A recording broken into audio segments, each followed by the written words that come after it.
उसे समेटने की कोशिश की है। तो पहले हम वो रिपोर्ट दिखाएंगे सभी को और उसके बाद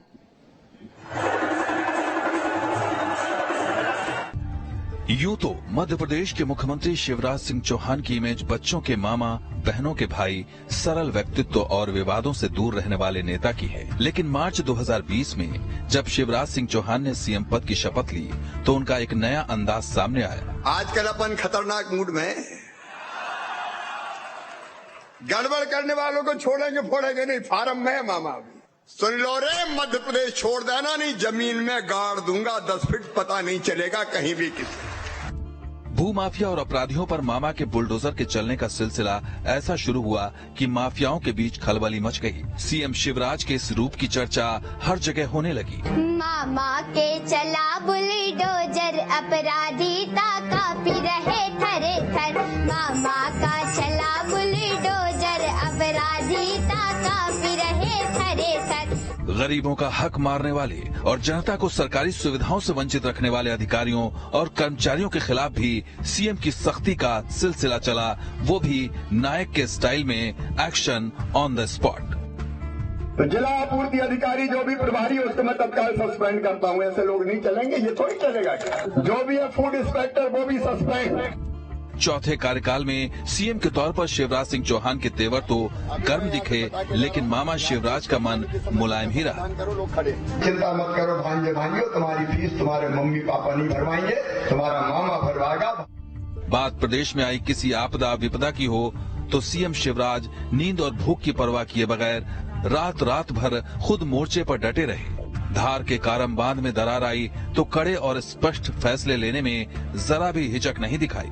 क्लियर यूनिडायरेक्शन, वन डायरेक्शन मैसेज था कि डैम को ब्रीच किया जाए। सीएम शिवराज सिंह इतने एक्टिव हैं कि सुबह 6 बजे जब आम आदमी आंखें मल रहा होता है, सीएम तमाम जिलों के कलेक्टरों के साथ मीटिंग कर लेते हैं। सीएम शिवराज चौथे कार्यकाल में मजबूत इरादों वाले एक ऐसे नेता के रूप में भी उभरे हैं जिसका रिश्ता जनता से सादगी भरा, अपराधियों और दंगाइयों के प्रति सख्ती भरा है। सीएम शिवराज बार बार याद भी दिलाते हैं। मैं शिवराज सिंह चौहान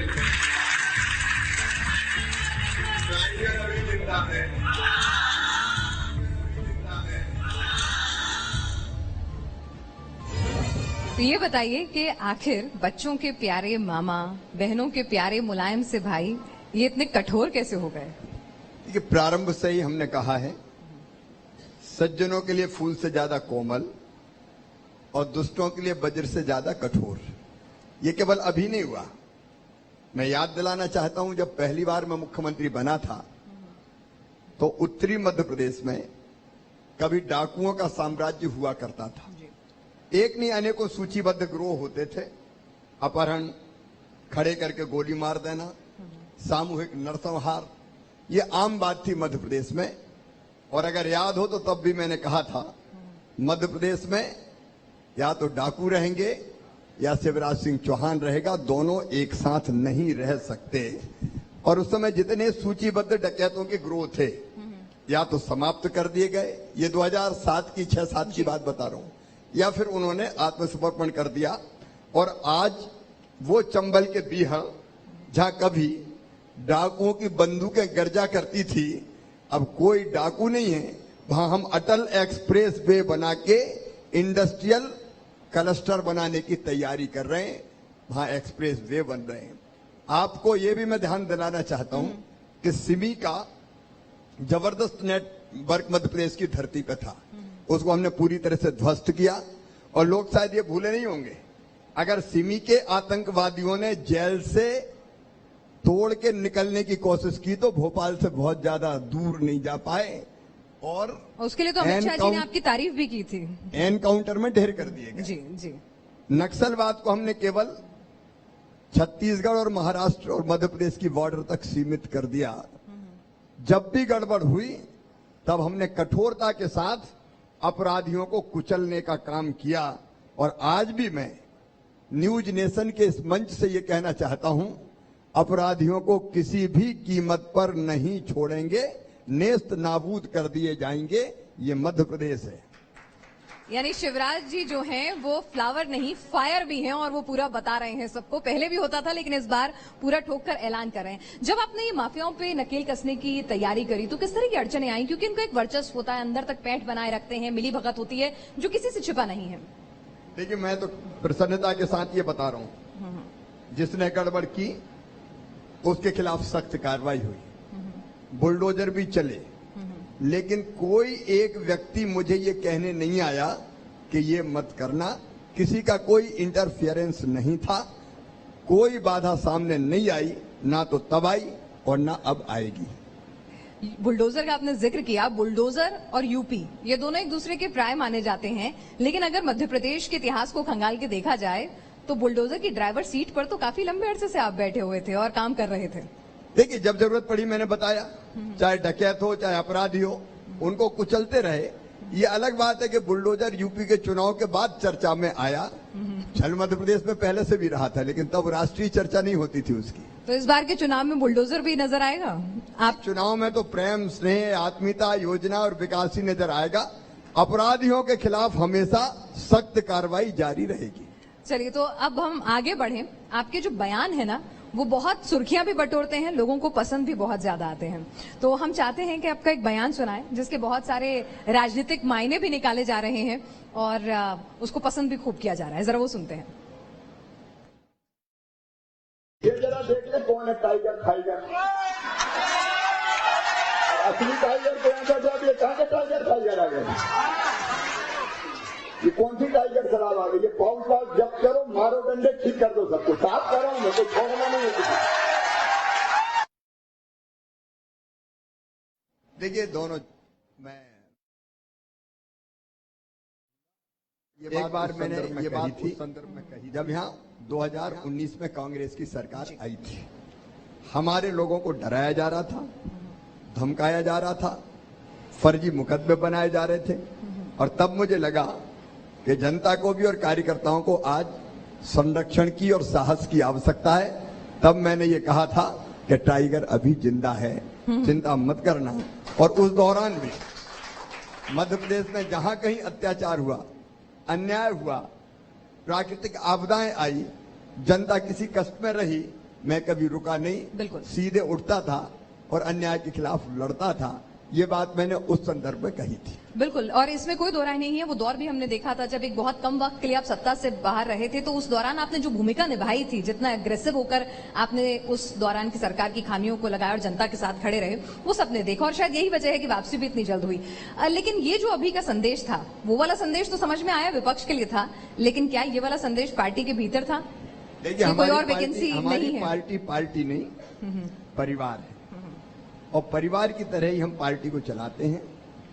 साथ में स्नेह, प्रेम, आत्मीयता, सामूहिकता का भाव, उस भाव से हम सब काम करते हैं।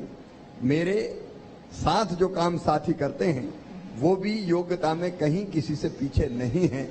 ये अलग बात है कि भारतीय जनता पार्टी में जो काम जिस कार्यकर्ता की तरफ दिया जाता है वो उस काम को मेहनत और ईमानदारी से करता है। हम सब अपना अपना काम कर रहे हैं। चलिए, तो आप एकदम पार्टी के अनुशासन को फॉलो करने वाले कार्यकर्ता की तरह से अपने आप को देखते हैं। लेकिन अगर हम बात करें 2023 के चुनाव की, जो अब आ खड़े हुए हैं, उसमें आप अपना मुकाबला किससे मानते हैं, किस तरह से देखते हैं अपना मुकाबला? क्योंकि कमलनाथ जी बार बार कह रहे हैं कि वो आपका पीछा नहीं छोड़ने वाले हैं और आपने बैकडोर से एंट्री ली है, तो इसका तो बदला लेके रहेंगे। एक तो बैकडोर की एंट्री क्या होती है? हम आए तो बिल्कुल ताल ठोंक के आए।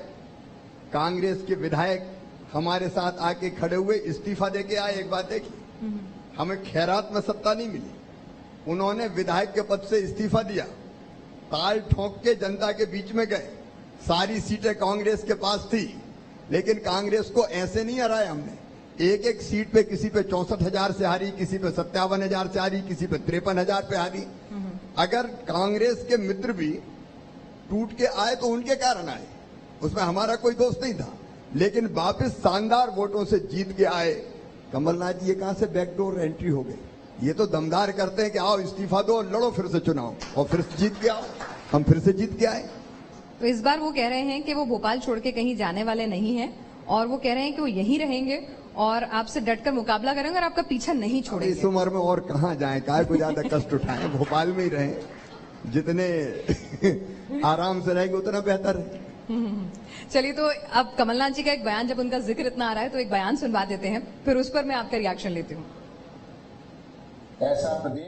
ऐसा प्रदेश जिसके मुख्यमंत्री ने 22,000 घोषणाएं कर दी थी, कितने नारियल फोड़े थे। अब चुनाव आता है तो ये नारियल अपने जेब में लेके चलते हैं। जब भी चुनाव आता है यहाँ आएंगे, उनसे कहिएगा नारियल फोड़ दे दिए। शिवराज जी, नारियल तो नहीं है।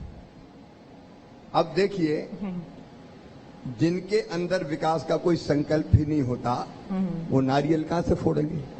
नारियल तो फोड़ने वाली फोड़ेगा जो विकास के कामों को दनादन स्वीकृत करता और पूरा करता है। हमने नारियल फोड़े और इसलिए मध्य प्रदेश में 3 लाख किलोमीटर शानदार सड़कें बना दी। कांग्रेस के राज में तो गड्ढों में सड़क था कि सड़क में गड्ढा था कि गड्ढा में गड्ढा था, यही पता नहीं चलता था। हमने नारियल फोड़े और इसलिए सिंचाई 7.5 लाख हेक्टेयर में हुआ करती थी जब मैं मुख्यमंत्री बना था मध्य प्रदेश में, कुल 7.5 लाख। और ये भी केवल कांग्रेस के राज की नहीं थी, राजा, नवाब और अंग्रेज और कांग्रेस सबने मिलकर सिंचाई की व्यवस्था की मध्य प्रदेश में 7.5 लाख हेक्टेयर। और हमने अपने शासनकाल में बढ़ा के उसको कर दी 44 लाख हेक्टेयर और 2026 तक 65 लाख हेक्टेयर तक पहुंचाएंगे। ये उसी सिंचाई का कमाल है कि हमने उत्पादन में, विशेषकर गेहूं के उत्पादन में, पंजाब हरियाणा को पीछे छोड़ दिया और मध्य प्रदेश नंबर 1 हो गया। हमने नारियल फोड़े और इसलिए मध्य प्रदेश में एक नहीं अनेकों विकास के काम हुए। अगर मैं गिनाऊंगा तो घंटों हो जाएंगे। तो जो काम करते हैं वो उद्घाटन भी करेंगे, शिलान्यास भी करेंगे, नारियल भी फोड़ेंगे। अब नारियल फोड़ने पे उन्हें तकलीफ है तो मैं क्या कर सकता हूँ। चलिए ठीक है, ये तो आपने अपने चिर परिचित अंदाज में विरोधियों को जवाब दिया। लेकिन एक बात बताइए कि आपके पास निश्चित तौर पर इतने सारे काम हैं, इतनी सारी योजनाएं, और कोरोना के बाद एक बड़ी चुनौती थी, लेकिन उस सबके बीच में भी तमाम अधिकारी कहते हैं कि आप अपना दिन इतनी जल्दी शुरू कर देते हैं, जनता के बीच भी रहते हैं, अधिकारियों के बीच भी रहते हैं, कामकाज में भी आते हैं। कैसे मैनेज करते हैं टाइम मैनेजमेंट आपका? देखिए, अधिकारियों से मैं सवेरे बात करना शुरू कर देता हूँ। आजकल अपवाद छोड़ के जब कहीं बाहर जाना हो, सुबह 6:30-7 बजे मेरी बैठक हो जाती है। वर्चुअली मैं सारे लोगों को जोड़ता हूँ और जब जरूरत पड़ती है तो रात को 2 बजे मैं सिचुएशन रूम में बैठ के बाढ़ की स्थिति का भी जायजा लेता हूँ। जनता कहीं संकट में होती है तो उसमें भी काम करता हूँ। देखिए, एक अंदर तड़फ है, एक जिद, एक जुनून और एक जज्बा है अपने प्रदेश को आगे बढ़ाने का।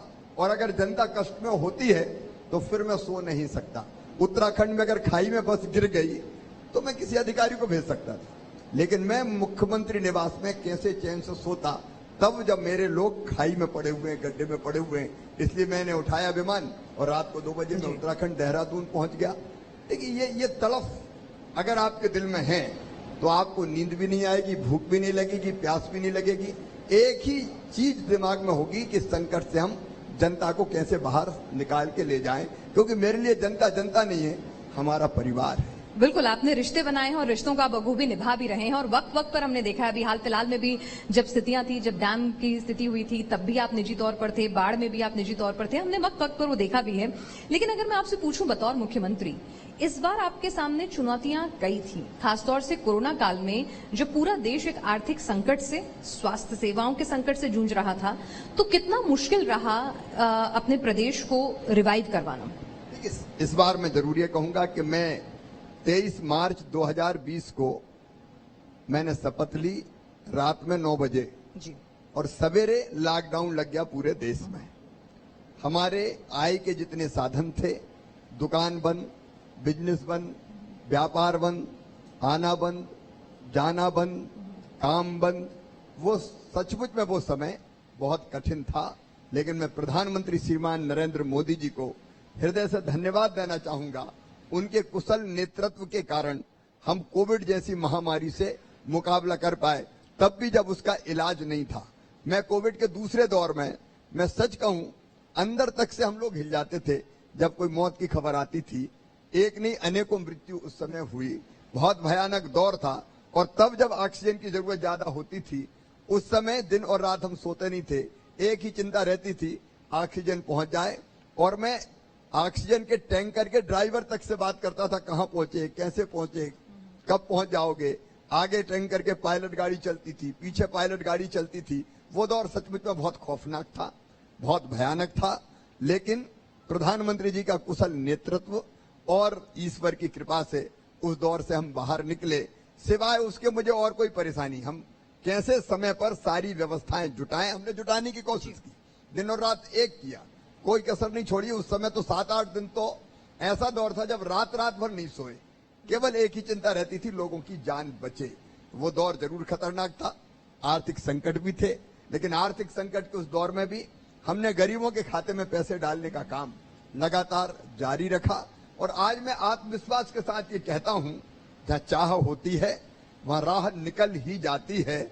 आर्थिक दृष्टि से अगर पूछें तो हमने मुकाबला किया, खाते में पैसे भी डाले, कोविड का इलाज भी करवाया, लेकिन ऐसा संकट नहीं आया कि सब चीज ठप हो जाए। जी, हमने ठीक ढंग से काम चलाने में सफलता प्राप्त की। बिल्कुल। आपने अभी बात की कि लोगों को जिस तरह से आपने का मदद मुहैया कराई, चाहे फिर उनके खाते में पैसे डालना हो, अनाज मुहैया कराना हो, तमाम तरह की सुविधाएं।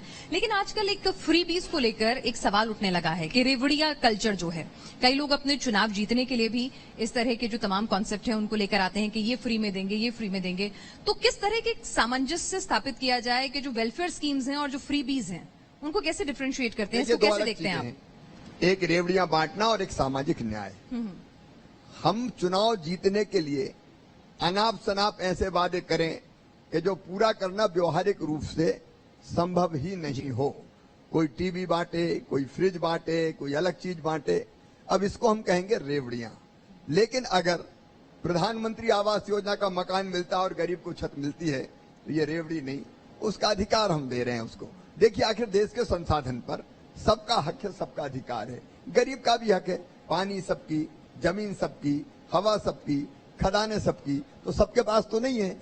तो जिनके पास है उनसे हम टैक्स लें और जिनके पास नहीं है उनको सुविधाएं देने का काम करें, ये सामाजिक न्याय है। और इसलिए रोटी, मकान, रोटी का मतलब सस्ता अनाज जी। प्रधानमंत्री गरीब कल्याण योजना चल रही है, मुख्यमंत्री अन्नपूर्णा योजना चल रही है, प्रधानमंत्री आवास योजना है, आयुष्मान भारत योजना है, गरीब का इलाज हो जाए। मध्य प्रदेश में मुख्यमंत्री मेधावी विद्यार्थी प्रोत्साहन योजना है, जिसमें गरीब बच्चों की मेडिकल इंजीनियरिंग की फीस भी हम भरवाने का काम करते हैं। ये रेवड़ियां नहीं है।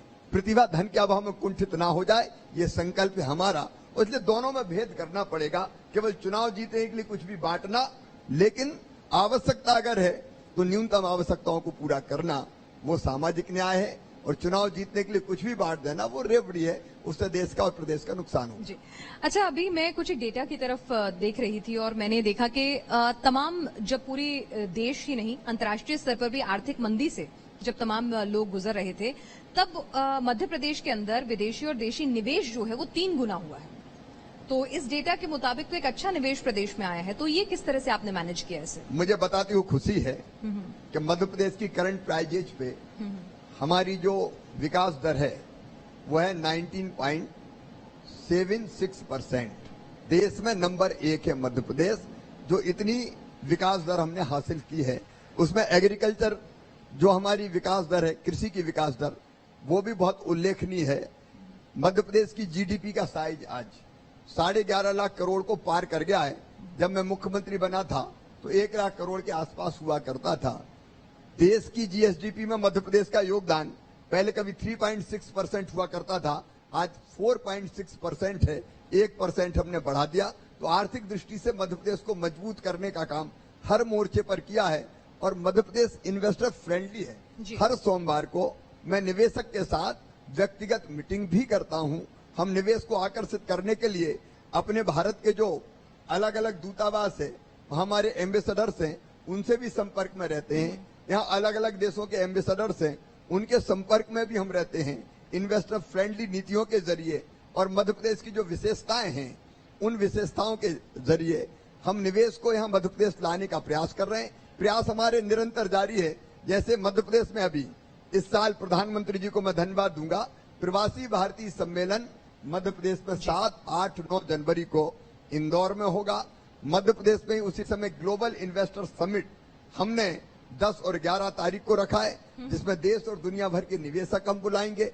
अलग अलग नीतियां हम बनाने का काम कर रहे हैं, अलग अलग सेक्टर की, जिसमें हमारी एमएसएमईज भी है, आईटी सेक्टर से लेकर अलग अलग जितने भी सेक्टर हैं, उनकी पॉलिसीज हमने बनाई है।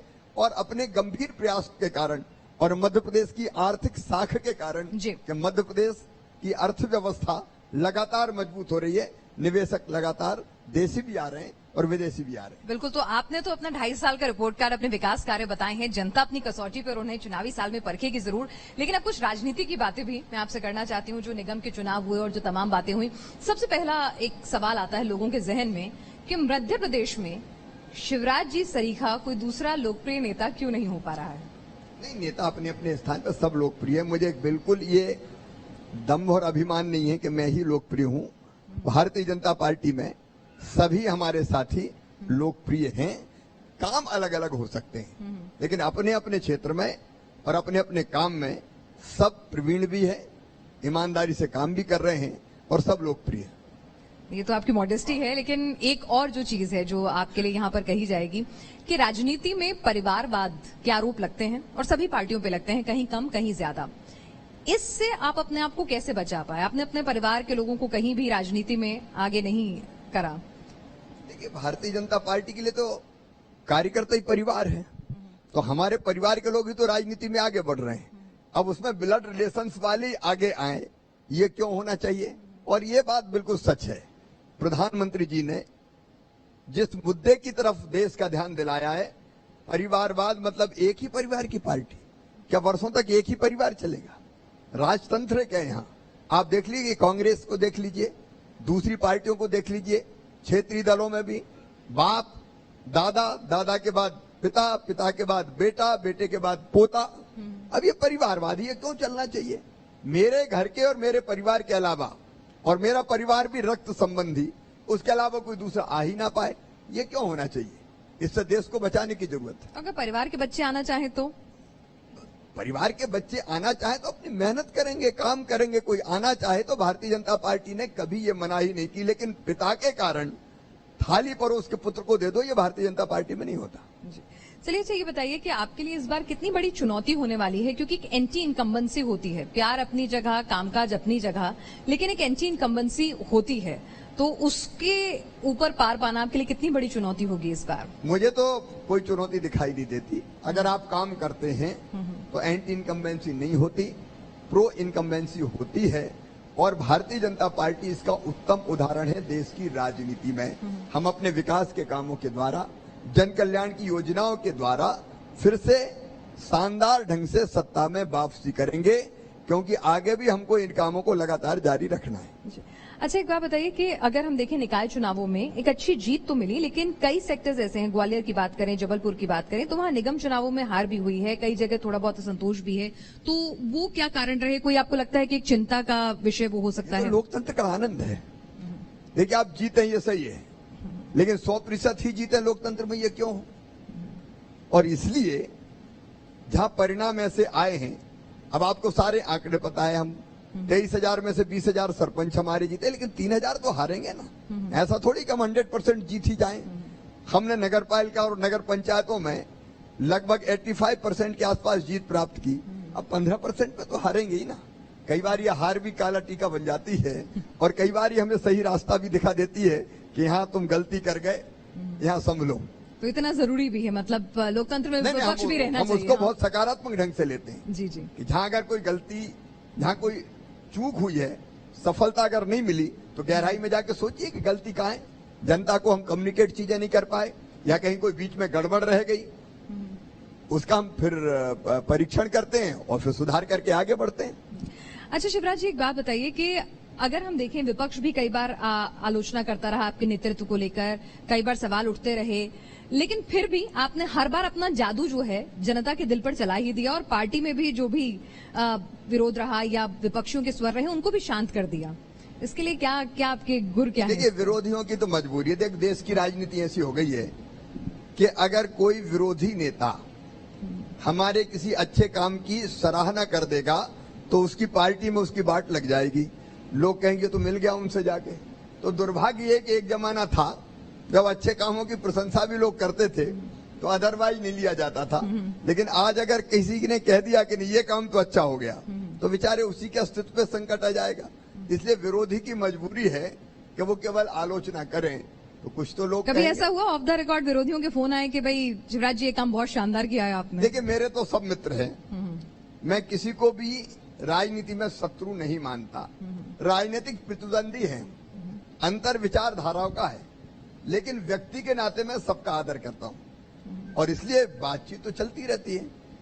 कुछ चुपके मिलते हैं और कुछ खुलेआम मिल लेते हैं, उसमें क्या मुलाकातें होती रहती हैं, नए संबंध बनते रहते हैं। अच्छा, एक बात बताइए कि यहाँ पर अगर देखा जाए 2023 के चुनावों को, आपको अपने लिए क्या चुनौतियां लगती हैं? ऐसा तो नहीं है जैसा आपने कहा कि भाई हारेंगे भी, कुछ ऐसे भी काम रह गए होंगे जो अधूरे भी छूट गए होंगे, कहीं नाराजगियां भी होंगी आपकी नजर में? देखिए, मध्य प्रदेश का रोड मैप हमने पूरा बनाया हुआ है और इस बार हम लोगों ने, प्रधानमंत्री जी ने एक मंत्र दिया था, आत्मनिर्भर भारत।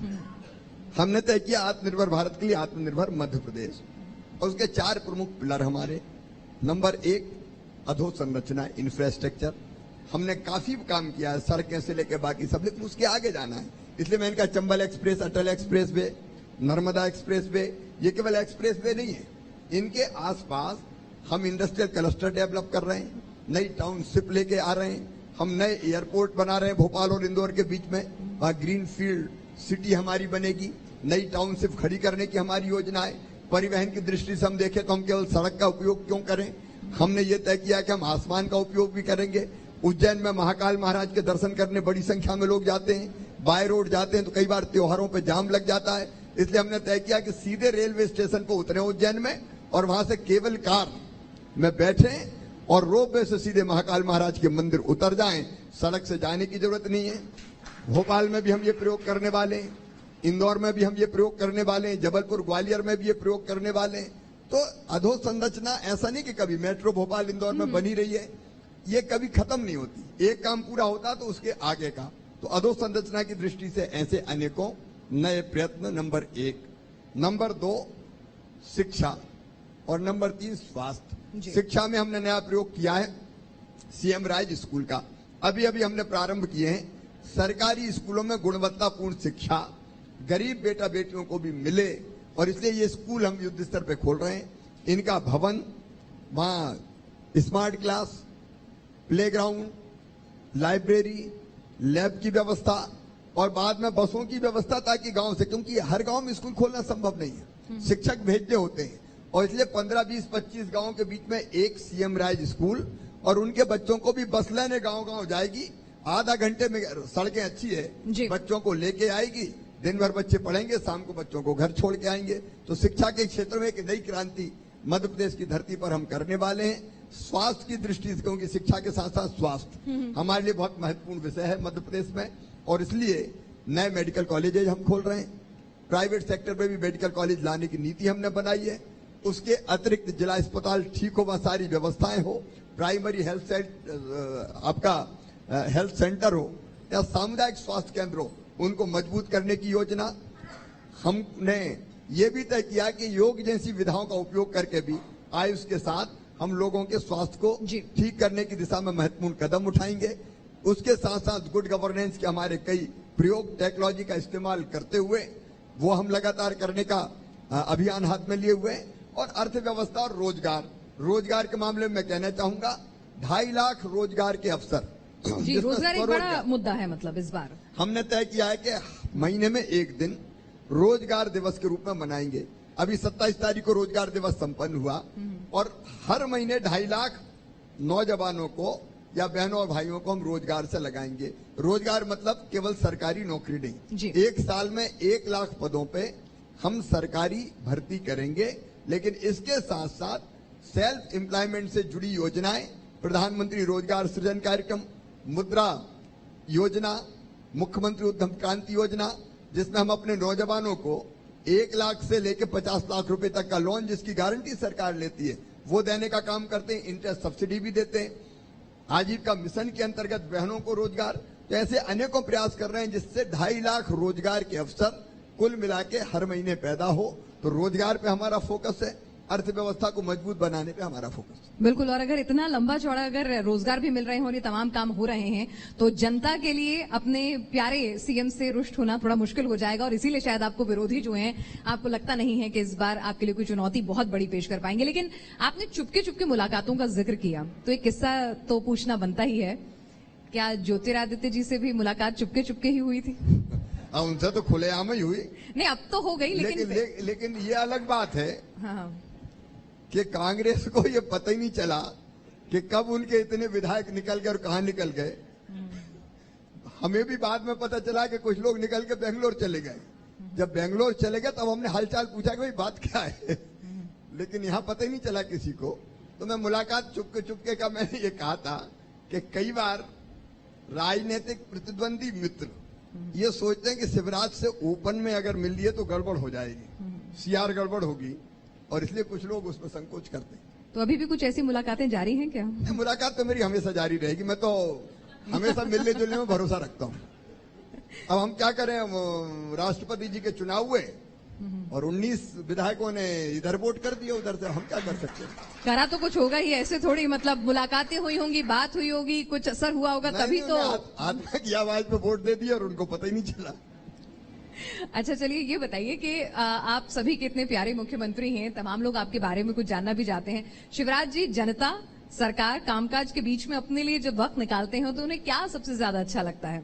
देखिए, क्योंकि हमने भी ट्विटर, फेसबुक के जरिए जनता से कुछ सवाल मंगाए थे, ये वो सवाल हैं जो उनके बीच से आए हैं। मैं मूलतः आध्यात्मिक व्यक्ति हूँ और मेरी ईश्वर में आस्था है, इसलिए जब भी मुझे मौका मिलता है मैं देव दर्शन के लिए निकलता हूँ।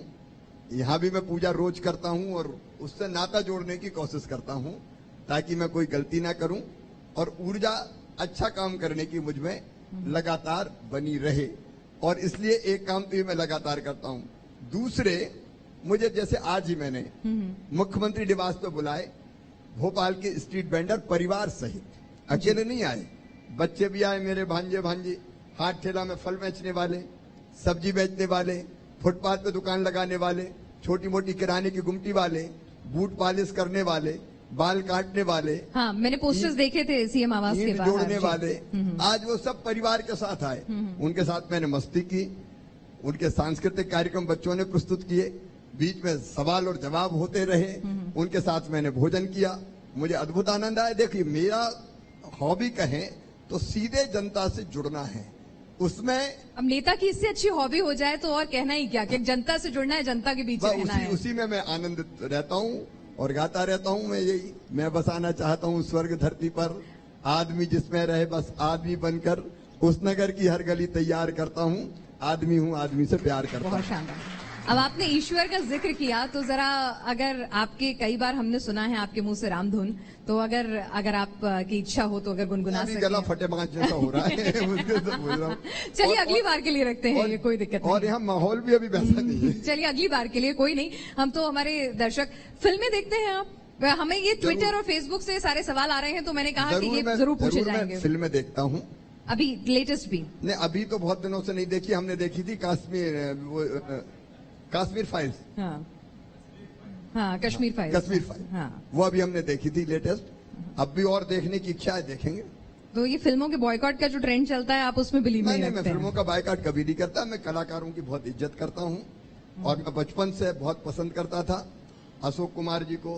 संजीव कुमार जी मेरे पसंदीदा कलाकार थे, उनकी फिल्में मैं खूब देखता था। अद्भुत एक्टिंग उन्होंने की। कई कलाकारों को, जया बहादुरी जी का मैं प्रशंसक था बहुत, जितनी शालीनता की जो फिल्में आती थी, ऋषिकेश दा बनाते थे, मुझे बहुत अच्छी लगती थी। पारिवारिक फिल्में, नदिया के पार जैसी, या एक और फिल्म थी नदिया के पार की, हम आपके हैं कौन, हाँ। वो भी अद्भुत फिल्म थी। तो आजकल की लेटेस्ट फिल्मों में कोई मतलब पसंद, हीरो हीरोइन कोई आपकी पसंद, या सब पुराने ही पसंद है अभी तक? नहीं, नए भी, कोई नए भी दिल में जगह बनाई किसी ने? नहीं, नए हो पुराने हो, अच्छी फिल्म अगर होती है और कलाकार अच्छे होते हैं तो मैं जरूर देखता हूँ। और मैं मानता हूँ कि ये क्षेत्र भी बहुत महत्वपूर्ण क्षेत्र है जहाँ कलाकार अपनी कला का प्रदर्शन करता है और मैं हर कलाकार की इज्जत करता हूँ। बिल्कुल। अच्छा, मुझे याद है जब चुनावों में, पिछली बार जब चुनाव प्रचार हो रहा था तो न्यूज नेशन की टीम ने आपसे जब मुखातिब हुई थी तो साधना जी की एक शिकायत थी कि आप खाना टाइम से नहीं खाते हैं और खाने पीने पे बिल्कुल ध्यान नहीं देते हैं। तो वो कुछ बदला है या वैसे का वैसे ही अभी भी? देखिए, अगर कहीं कोई संकट आ जाए तो खाना कैसे खाएं? अगर 2-2 बजे तक वल्लभ भवन में बैठे हैं या फील्ड में काम कर रहे हैं, अभी बाढ़ आ गई, भयानक बाढ़ थी। अब बाढ़ में लोगों को निकालने के लिए हम मोटर बोट का इस्तेमाल कर रहे थे।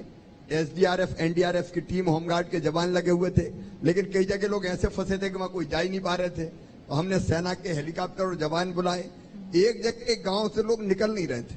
सेना का हेलीकॉप्टर एक जगह स्थिर होकर खड़ा था और मैं भी बाढ़ पीड़ित इलाके के दौरे पे था, तो मैंने सेना के हेलीकॉप्टर के चक्कर लगा के अपने हेलीकॉप्टर को नीचे उतारा और मोबाइल की रेंज में आई तो गांव वालों से कहा कि बैठो जल्दी, निकल क्यों नहीं रहे तुम। और जब तक वो चढ़ नहीं गया हेलीकॉप्टर में मुझे चैन नहीं पड़ी।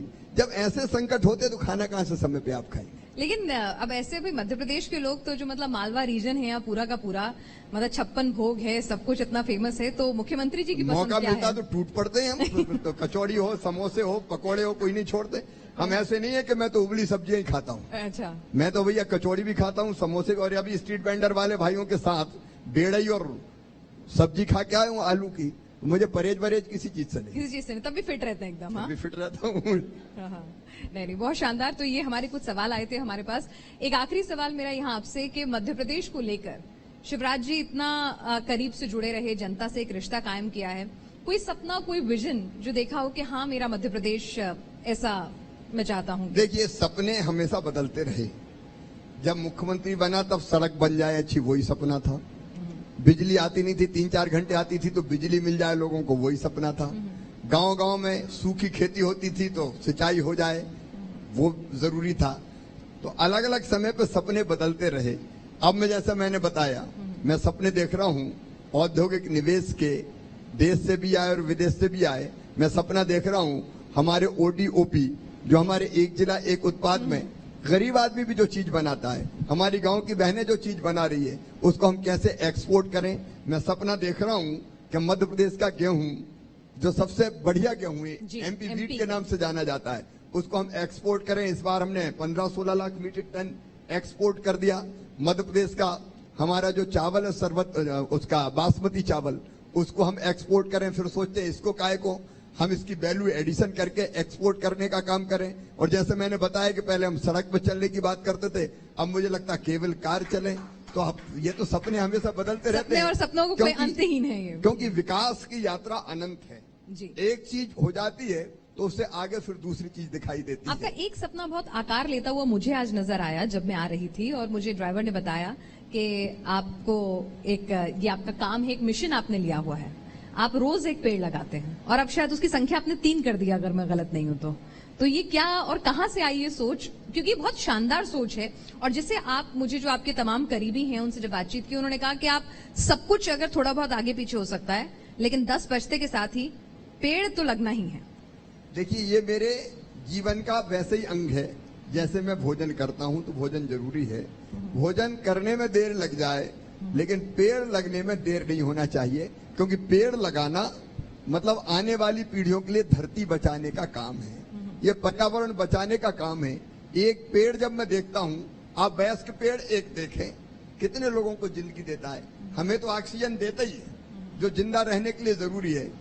पक्षियों का घर पेड़ है, कलरव करते हैं, रात गुजारते हैं। एक पीपल का पेड़, बरगद का पेड़, एक कोई बड़ा पेड़ आप देख लें तो लाखों जीव जंतु उस पर पलते हैं। आप पास में जाके देखिए, कीट पतंगे, जीव जंतु, चींटे चिटी, कितने लोग उस पर ऊपर चढ़ रहे हैं, नीचे उतर रहे हैं, उसी से भोजन प्राप्त कर रहे हैं, वही उनका आश्रय स्थल है। और सबसे बड़ी बात यह कि ग्लोबल वार्मिंग के कारण, क्लाइमेट चेंज के कारण आज धरती का अस्तित्व संकट में है। अगर इसी तरह से प्रकृति का शोषण हम करते रहे तो एक दिन ये धरती इंसानों के तो क्या, जीवों के रहने के लायक भी नहीं बचेगी। प्रधानमंत्री जी की भी चिंता है जी, 0 कार्बन उत्सर्जन के लिए वो प्रयास कर रहे हैं। इसलिए मुझे लगा कि एक उसका महत्वपूर्ण अंग है पर्यावरण बचाने का पेड़ लगाना। और इसलिए मैं केवल भाषण नहीं देता, मैं नियम से अब एक नहीं लगता, क्योंकि बाकी लोग, अब हमारे कई मित्र बैठे, इनने हमारे साथ पेड़ लगाया, पत्रकार मित्रों ने। जिस दिन जन्मदिन होता है हमारे पत्रकार मित्र भी पेड़ लगाते हैं, समाज से भी पेड़ लगाते हैं। और सबको मेरा संदेश है आपके माध्यम से कि कृपया करके कम से कम जन्मदिन के दिन जरूर पेड़ लगाकर अपना जन्मदिन मनाएं। इससे बेहतर और कुछ हो नहीं सकता जन्मदिन पे, क्योंकि आप अगर पेड़ लगाएंगे। और दूसरी बात यह है कि कम से कम हम इतने तो स्वार्थी ना हो कि अपने लिए भी सांसों का इंतजाम ना करें। अरे जितनी ऑक्सीजन तुम्हें चाहिए उतना पेड़ तो लगा दो। और इसलिए मैं नियम से पेड़ लगाने का काम करता हूं। ये एक साधना है, एक तपस्या है। बिल्कुल, बहुत खूब। और इससे निश्चित तौर पर मध्य प्रदेश ही नहीं बल्कि पूरे पर्यावरण को इससे बहुत लाभ होगा। और शिवराज जी, आप यहाँ पर आए, हमारे इस कॉन्क्लेव में शरीक हुए और तमाम सवालों का पूरी बेबाकी से जवाब दिया। आपका बहुत बहुत शुक्रिया। आपको भी बहुत बहुत धन्यवाद और भोपाल में आपका बहुत बहुत स्वागत। न्यूज नेशन को भी धन्यवाद। शुक्रिया सर।